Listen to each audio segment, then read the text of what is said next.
म्हणजे शिकल्याने प्रश्न सुटलेले नाहीये, खूप पैसे मिळाल्याने प्रश्न सुटलेले नाहीये. कारण आपण सगळ्या प्रकारच्या आत्महत्या आता बघतोच आहे ना.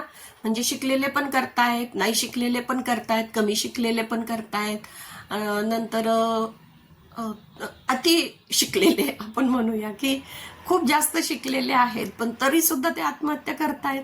म्हणजेच याचा अर्थ काय की आनंदाचे क्षण त्यांच्या वाटेला येत नाहीयेत किंवा आनंदाचे क्षण घेण्यासाठीचा त्यांना वेळ मिळत नाहीये.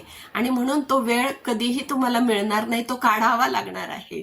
तो वेळ कसा काढायचा, आपल्या टाइम बजेट ज्याला म्हणतो ते पण आपण केलं पाहिजे की एवढ्या सगळ्या कष्टातून आपण जे उभं केलेलं आहे त्याला सांभाळण्यासाठी तुम्हाला स्वतःला जिवंत असणं गरजेचं आहे ना हो. म्हणजे आम्ही नेहमी सांगत आहोत, सगळ्या फील्डवर जाऊन सांगत आहोत की मरण्यात डेअरिंग नाहीये, डेअरिंग आहे जगण्यात, जगण्यातले प्रश्न सोडवण्यात आणि त्याचे सगळे जे संघर्ष आहे त्याला साथ द्यायची आहे आणि संघर्षाबरोबर संघर्ष करायचे आहे. आणि त्याच्यातून जेव्हा तुम्ही ते सगळं आपण म्हणतो ना तापून निघणारे, तळून निघणारे सगळ्या प्रकारचं जेव्हा तुमचं ते मोल्डिंग होईल तर त्यावेळेला तुम्ही सोन्यासारखे चमकणार आहात ना. त्याच्यामुळे जगण्यातल्या ह्या ज्या गोष्टी आहेत ना ते चॅलेंजेस घेणं गरजेचं आहे. मरण्यात डेअरिंग नाहीये.